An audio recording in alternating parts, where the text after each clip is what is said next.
19장 1절부터 우리 6절까지만 보도록 하겠습니다. 1절부터 15절까지만 보겠습니다. 출애굽기 19장. 이스라엘 자손이 애굽 땅을 떠난 지 3개월이 되던 날 그들이 시내 광야에 이르니라.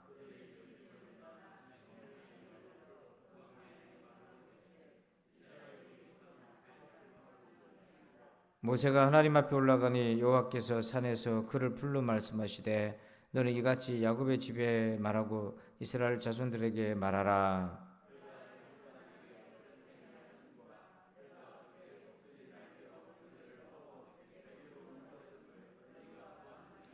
세계가 다 내게 속하였나니 너희가 내 말을 잘 듣고 내 언약을 지키면 너희는 모든 민족 중에서 내 소유가 되겠고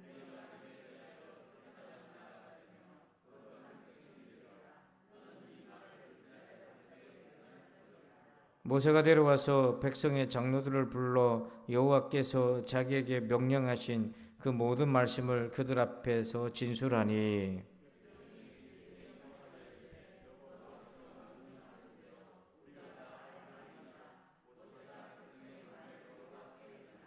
여호와께서 모세에게 이르시되 내가 빽빽한 구름 가운데서 내게 임함은 내가 너와 말하는 것을 백성들이 듣게 하며 또한 너를 영영히 믿게 하려 함이니라. 모세가 백성의 말을 여호와께 아뢰었으므로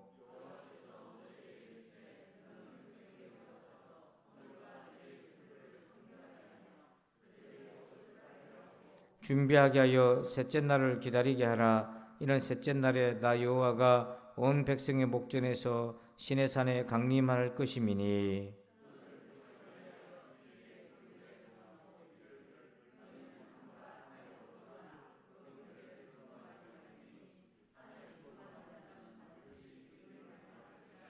그런 자에게는 손을 대지 말고 돌로 쳐 죽이거나 화살로 쏘아 죽여야 하리니 짐승이나 사람을 막론하고 살아남지 못하리라 하고 나팔을 길게 불거든 산 앞에 이를 것이니라 하라.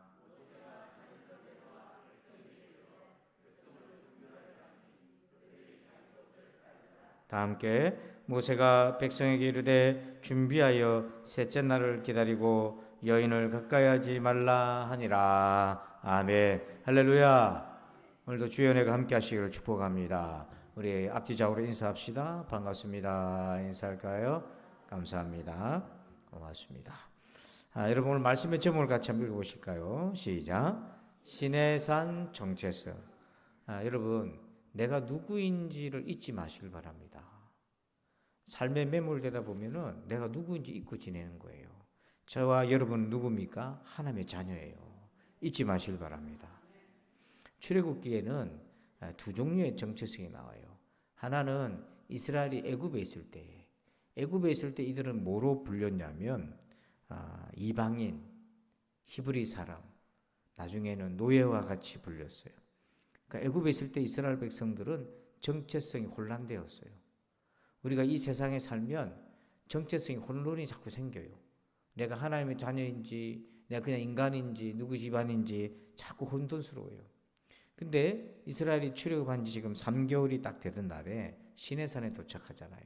시내산에서 이들이 하나님의 자녀인 정체성을 다시 한번 확인하게 됩니다. 그러니까 여러분 오늘 시내산에서 하나님이 이스라엘 백성들에게 정체성을 알려주실 때에 저와 여러분이 누구인지도 함께 발견하시길 바랍니다. 그래서요 1절을 한번 보실까요?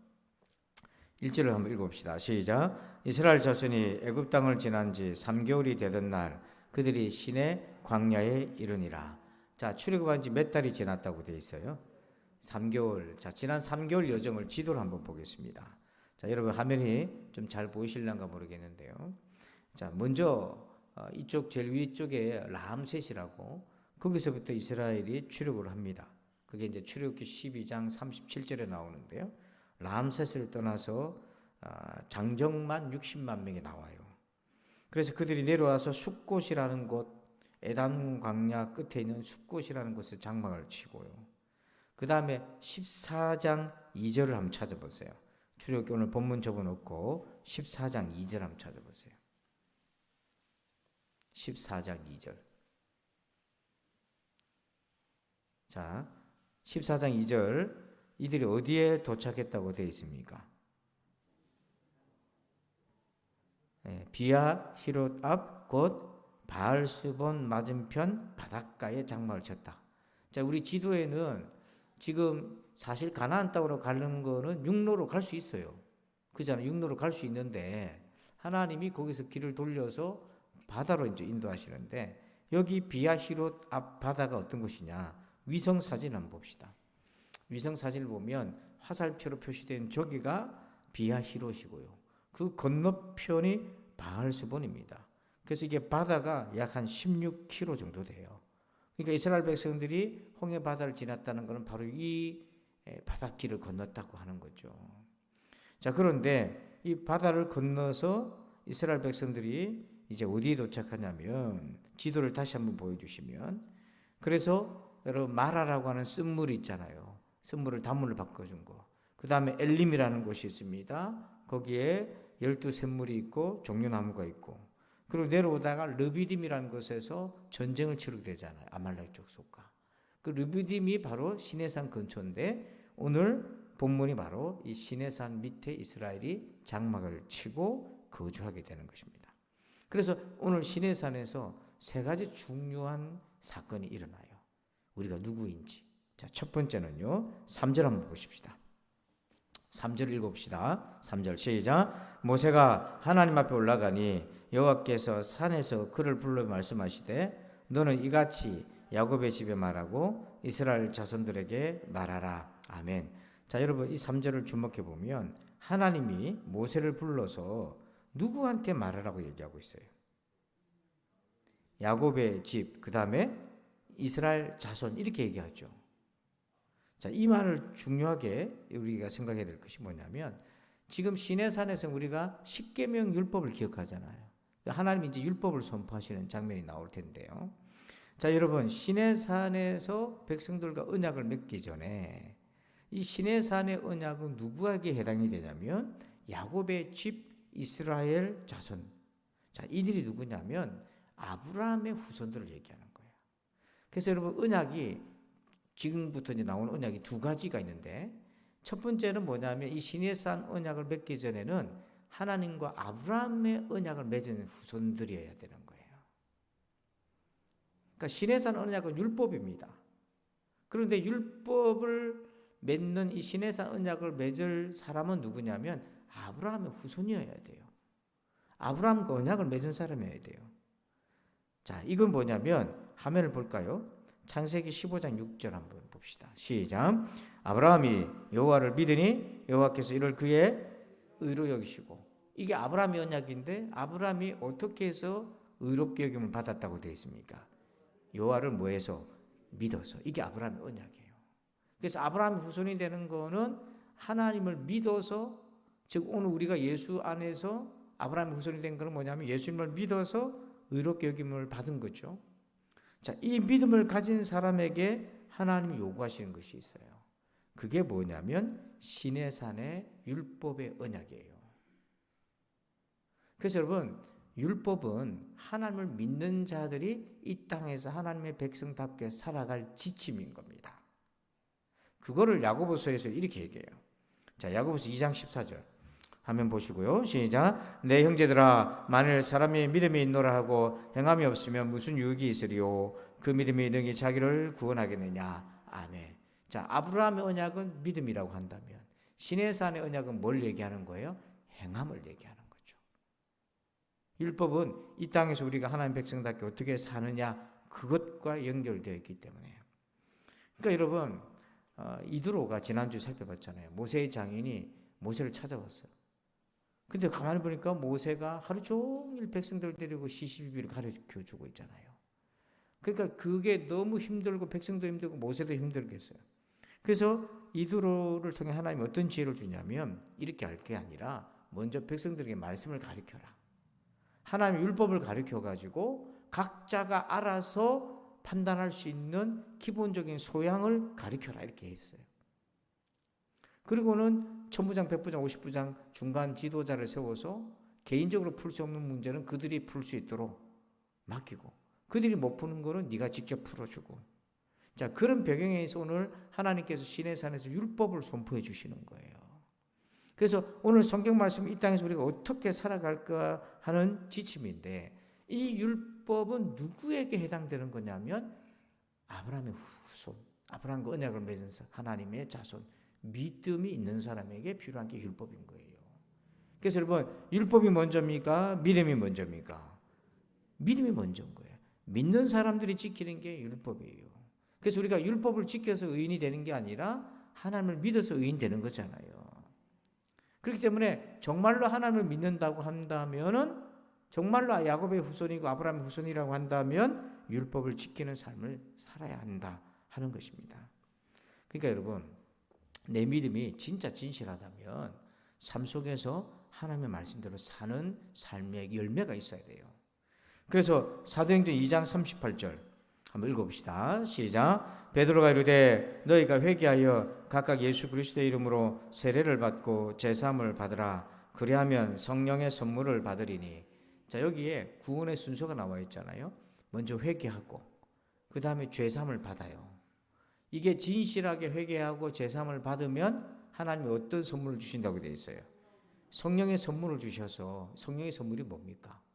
우리를 중생하게 하시는 것으로 끝나지 않고 성령의 열매를 맺게 하시잖아요. 그 성령의 열매가 뭡니까? 바로 우리가 행함의 열매라는 거죠. 그래서 진짜 회개하고 정말로 예수님의 십자가의 은혜로 죄사함을 받은 것이 진짜라면 그 사람은 반드시 하나님으로부터 무슨 선물을 받는다? 성령의 선물을 받게 되어 있다. 그러니까 회개하고 죄사함 받는 이 믿음과 성령 열매를 맺는 것은 이게 한 덩어리로 가는 거다. 그래서 여러분, 오늘 출애굽기 본문 3절을 다시 보세요. 3절을 다시 보면 하나님이 모세를 불러서 누구한테 말하라고, 율법을 말하라고 얘기하고 있습니까? 야곱의 집 이스라엘 자손. 이게 뭐예요? 우리식으로 얘기하면 신자에게 말씀하신 거예요. 믿는 자에게. 때문에 오늘 내가 정말 하나님을, 예수 그리스도를 진실하게 믿는다면 우리 말씀대로 사는 믿음의 삶을 살아야 된다. 이게 나의 정체성이다. 그래서 첫 번째 우리의 정체성은 한번 따라서 할까요? 언약의 백성. 그게 나의 정체성입니다. 언약의 백성. 자, 두 번째 내가 누구인지가 나오는데요. 7절 한번 봅시다. 모세를 통해 얘기하시는데요. 7절 시작. 모세가 내려와서 백성의 장로들을 불러 여호와께서 자기에게 명령하신 그 모든 말씀을 그들 앞에 진술하니. 자, 7절 끝에 보면 진술이라는 단어를 보세요. 모세가 하나님의 말씀을 받았습니다. 받아가지고 장로들을 부르고 백성들을 불러서 자기에게 명령하신 그 모든 말씀을 백성들 앞에서 뭐 했다고 되어 있어요? 진술. 여러분, 이게 이제 체크를 해놓으세요. 진술이 뭐냐면 원뜻은 이겁니다. 마치 두루마리를 그 사람 앞에다 딱 갖다 놓는 것처럼. 진술이라는 게 앞에 갖다 놓다는 겁니다. 우리 식으로 얘기하면 하나님의 말씀을 그 앞에다 딱 갖다 놓았다. 이거는 모세가 인위적으로 가공하지 않고 하나님의 말씀을 그대로 전달했다는 뜻이에요. 이게 첫 번째 모세의 역할입니다. 자, 근데 두 번째 모세의 역할이 있어요. 8절 보세요. 8절 한번 읽어봅시다. 시작. 백성이 일제히 응답하여 이르되 여호와께서 명령하신 대로 우리가 다 행하리이다. 모세가 백성의 말을 여호와께 전하매. 자, 이번에는 모세가 백성의 말을 여호와께 뭐 했다? 전하매. 8절 끝에는 전하매. 자, 7절에는 하나님의 말씀을 모세가 백성에게 진술했고 8절에는 백성들의 언약, 우리가 준행하리이다 하는 약속이잖아요. 백성들의 아멘의 약속을 하나님께 모세가 뭐 했어요? 전달했어요. 그러니까 하나님과 백성 사이에 누가 있는 거죠? 모세. 그래서 이 모세의 자리를 선지자의 자리 또는 중보자의 자리라고 얘기하는 거예요. 그래서 여기서 오늘 저와 여러분의 정체성이 있어요. 우리의 정체성은 하나님과 세상과 그 사이에 우리가 놓여져 있어요. 그래서 우리가 하나님의 말씀을 받아서 세상에 복음을 전하고 그리고 세상의 고통과 아픔을 하나님께 전달하면서 중보자의 사명 또 우리가 복음 전도자의 사명을 감당하는 거예요. 그래서 오늘 6절 한번 보십시다. 6절에 뭐라고 되어 있냐면 같이 한번 읽어볼까요? 시작. 너희가 내게 대하여 제사장 나라가 되며 거룩한 백성이 되리라. 너는 이 말을 이스라엘 자손에게 전할지니라. 아멘. 자, 이스라엘 백성들을 보고 어떤 나라라고 얘기합니까? 제사장 나라. 여러분, 제사장 나라라는 것은 모든 세상의 나라를 대표하는 거예요. 그래서 하나님이 이 세상 모든 나라를 이스라엘 통해서 하나님의 복음이 흘러가도록 하셨던 것처럼, 그래서 하나님과 세상 나라 사이에 누가 있는 거죠? 제사장 나라인 이스라엘이 있다는 거예요. 그것처럼 오늘 지금도 하나님은 하나님과 세상 사이에 우리 왕과 같은 제사장인 우리 교회가 우리잖아요. 우리가 그 사이에 있어서, 그래서 여러분 창세기 12장 3절 한번 봅시다. 한번 읽어봅니다. 시작. 너를 축복하는 자에게는 내가 복을 내리고 너를 저주하는 자에게는 내가 저주하리니 땅의 모든 족속이 너로 말미암아 복을 얻을 것이니라 하신지라. 아멘. 자, 땅의 모든 족속이 어떻게 복을 얻는다고 되어 있어요? 3절 끝에 보면 너로 말미암아. 그 너는 개인적으로 아브라함이지만 오늘 이 말씀을 신구약 전체로 적용해 보면 누구를 통해 복을 얻는다는 겁니까? 우리를 통해서, 신자들을 통해서. 왜요? 복음이 우리를 통해서 전해지기 때문에. 그래서 만약에 여러분 모세가 잠들어 버리면 어떻게 되겠습니까? 하나님이 모세를 통해 백성들에게 말씀을 전해야 되는데 모세가 잠들어 버리면 어떻게 되겠어요? 그래서 오늘 우리에게는 영적 책임이 있는 거예요. 신자가 깨어 있어야 되는 겁니다. 믿음의 사람들이 깨어 있어야 되는 것입니다. 깨어서 복음을 전하고 하나님의 말씀을 전하고 세상의 고통을 하나님 앞에 전하면서 기도하면서, 그래서 신자는 바로 이렇게 제사장과 같은 사명, 이것이 두 번째 우리의 정체성이에요. 때문에 여러분 기도할 때 요즘 나라가 많이 어수선하잖아요. 그리고 우리가 막 탐마할 것이 아니라 하나님과 이 세상 나라 사이에 우리가 중보자로서 위치하고, 또 우리 주변에 몸이 아프고 어려운 사람들이 있으면 하나님과 그 사이에 우리가 놓여서 기도하고, 그리고 우리가 끊임없이 복음을 전파하고 선교하고 전도하는 이유가 뭐냐면 하나님 우리를 통해 세상에 말씀을 전하시고 또 우리가 그들의 고통과 신음을 가지고 나와서 하나님 앞에 상달하는 바로 이 중보자의 위치가 우리의 정체성이다 하는 것입니다. 자, 세 번째 우리의 정체성이 있어요. 자, 우리 10절을 한번 보십시다. 10절입니다. 읽어볼까요? 시작. 여호와께서 모세에게 이르시되 너는 백성에게로 가서 오늘과 내일 그들을 성결하게 하며 그들에게 옷을 빨게 하고. 아멘. 자, 세 번째는요, 관계적인 정체성인데 하나님과 우리와의 관계를 얘기하는 겁니다. 근데 그 관계에서 오늘 두 가지 핵심 단어가 나와요. 첫 번째가 뭐냐면 10절에 하나님이 이제 시내산에서 하나님이 임하실 때 백성들에게 준비하게 만드시거든요. 자, 10절 중간에 보면 모세에게 백성들을 어떻게 하라고 시킵니까? 성결하라고 준비를 시켜요. 그러니까 하나님과 우리 사이에 준비해야 될 것은 우리가 뭘 준비해야 된다고요? 성결. 근데 여기 성결이라는 말은 어떤 의미가 있냐면 죄 사함의 은혜가 우리 가운데 있어야 되는 거예요. 그러니까 우리식으로 얘기하면 예수 그리스도의 십자가의 은혜로 깨끗해진 상태를 가져야 되는 거죠. 근데 이때는 구약의 시대니까 성결 그러면 율법적인 속죄 제사를 지내든지 옷을 정결하게 갈아입고 금욕하고 이런 것을 통칭해서 성결 거룩함. 그러니까 여러분 하나님과 나 사이의 정체성은 관계적인 정체성인데 첫 번째가 뭐냐면 성결한 거예요. 죄가 없어야 되는 거예요. 십자가의 은혜 안에 머물고 있어야 되는 거예요. 그래서 우리가 하나님을 만나기 위해서 우리가 준비해야 될 게 뭐냐면 자기가 거룩한 정죄함을 받지 않은 성결한 은혜 가운데 있어야 되는 거예요. 우리가 성결한 은혜 가운데 없이 하나님을 만나겠다고 하면 그 하나님이 어떻게 만나 주시겠어요? 그래서 우리가 어떤 기도 제목이 있어서 기도하기 이전에 항상 우리가 자신을 돌아봐야 될 것이 하나님 앞에 성결함의 준비가 되어야 된다. 이 관계적인 첫 번째 키워드고, 두 번째가 있어요. 자, 22절 보면 이거는 제사장들에게도 요구하시는 거예요. 자, 22절 한번 읽어봅시다. 시작. 또 여호와께에게 가까이 하는 제사장들에게 그 몸을 성결히 하게 하라. 나 여호와가 그들을 칠까 하노라. 자, 지금 여호와를 가까이 한단 말은 제사를 지내는 제사장들에게도 하나님 뭘 요구하시는 거예요? 성결. 그러니까 백성들뿐만 아니라 제사장에게도 그걸 요구하시는데 그렇지 않으면 하나님이 그들을 어떻게 한다고 되어 있어요? 친다라고 되어 있어요. 이게 하나님의 원수가 되는 거예요. 그래서 그 일반 백성이든 제사장이든 하나님이 요구하시는 것이 성결인데 이거는 우리의 생명과도 연관되어 있어요. 그래서 하나님 앞에 늘 이 거룩함을 추구해야 되는데 이게 이제 첫 번째 키워드고요. 두 번째 특별한 키워드가 있어요. 하나님 우리와의 관계 속에서. 그게 뭐냐면 12절입니다. 12절 한번 봅시다. 한번 읽어봅니다. 시작. 너는 백성을 위하여 주위에 경계를 정하고 이르기를 너는 삼가 산에 오르거나 그 경계를 침범하지 말지니 산을 침범하는 자는 반드시 죽임을 당할 것이니라. 자, 12절 끝에 경계를 침범하는 사람은 뭘 당한다고 되어 있어요? 죽임을 당한다. 자, 여러분 이것도 이 경계도 성결의 범주 안에 있는 거예요. 자, 그런데 이 경계의 의미가 좀 중요한데요. 이게 뭐냐면 저를 한번 보실까요? 시내산에 하나님이 백성들을 부르십니다. 근데 시내산 산자락에 불러요. 밑에 있고 백성들은 밑에 있고 모세와 아론만 산으로 불러오시는 거예요. 근데 이스라엘 백성들이 자기들이 성결하게 하고 3일째 하나님 만나고 하나님 임하실 것인데 백성들 가운데 호기심이었던 불순종이도 막 산으로 올라올 수 있지 않습니까?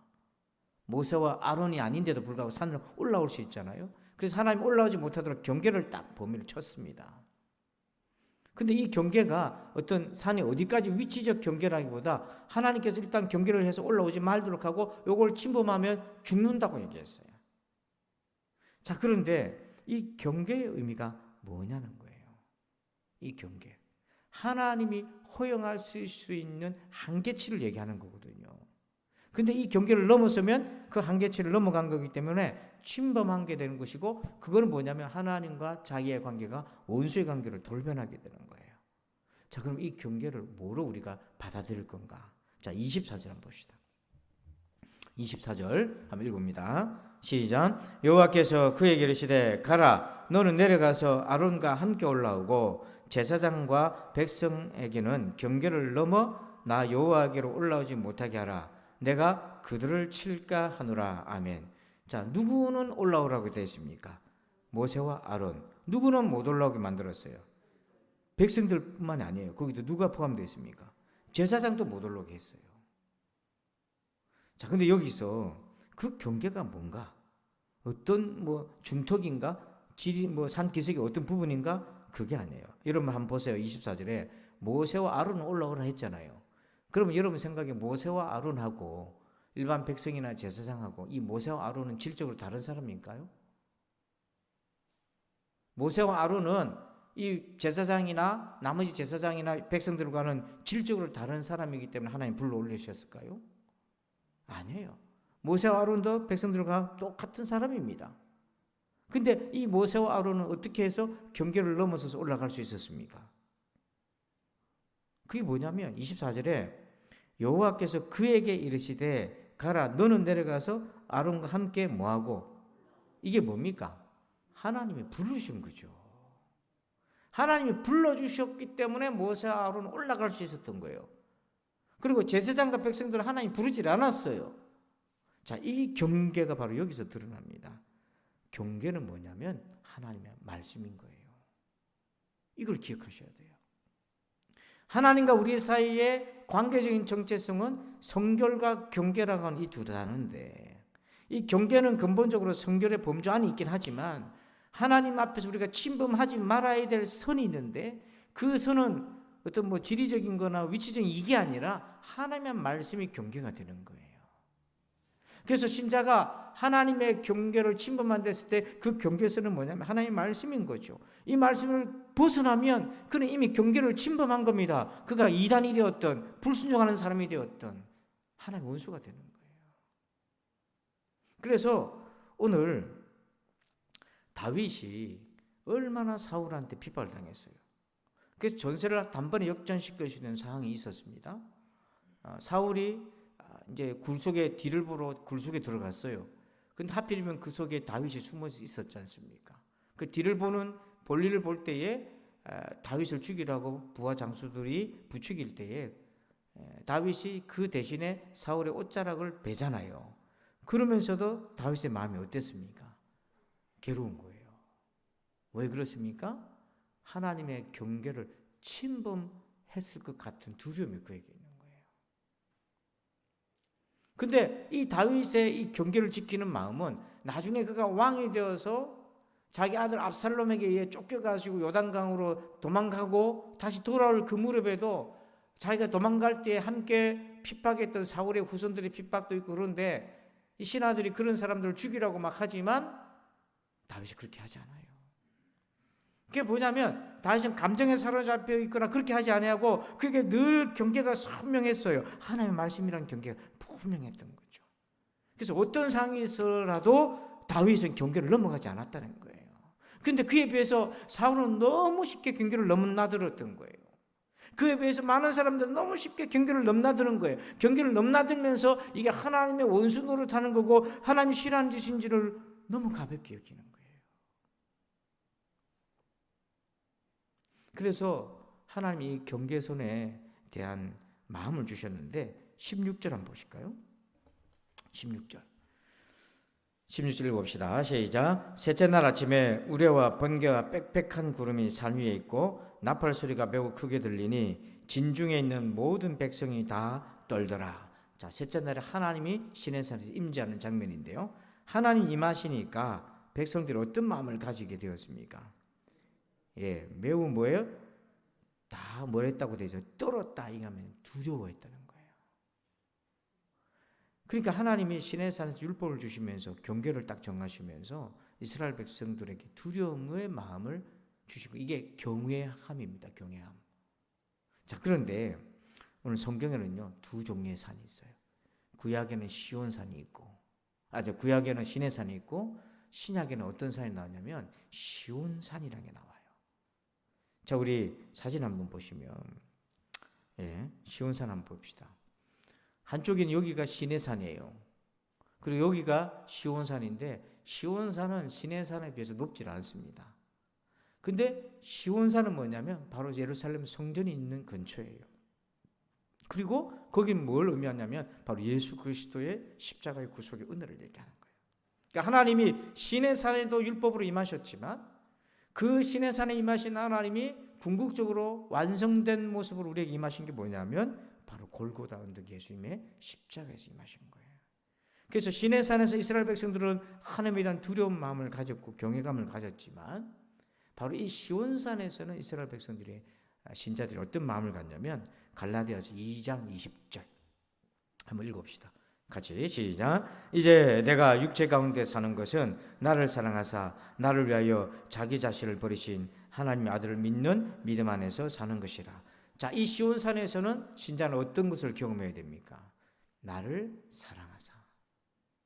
시내산에서는 하나님에 대한 그 두려운 마음, 그리고 시온산에서는 그런 하나님께서 우리를 건지기 위해서 자기 아들을 내어주신 그 하나님의 말할 수 없는 그 사랑의 그 은혜, 이 두 가지를 우리가 가지고 있어야 합니다. 이 두 가지가 있을 때에 그 사람은 하나님과의 관계 속에서 성결할 뿐 아니라 경계를 지키는 삶을 살게 되는 거예요.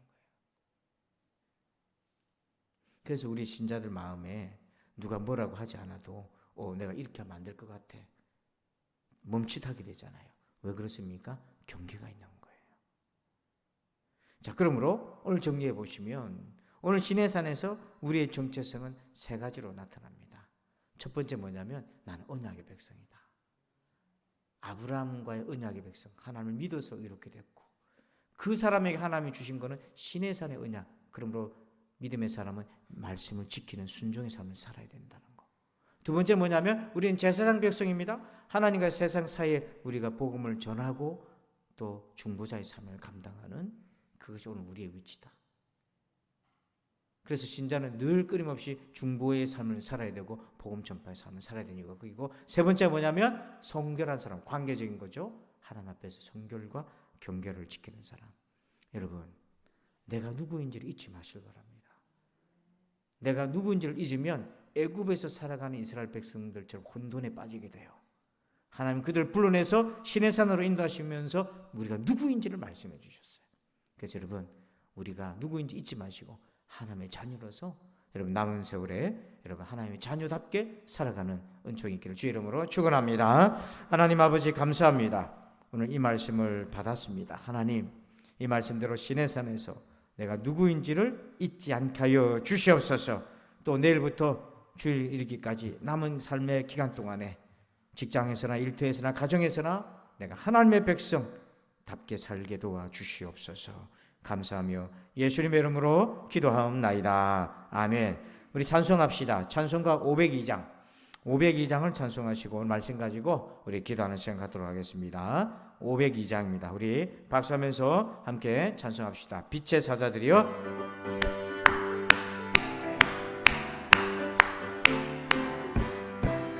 빛의 사자들이여 어서 가서 어둠을 물리치고 주의 진리 모르는 백성에게 복음의 빛 비춰라.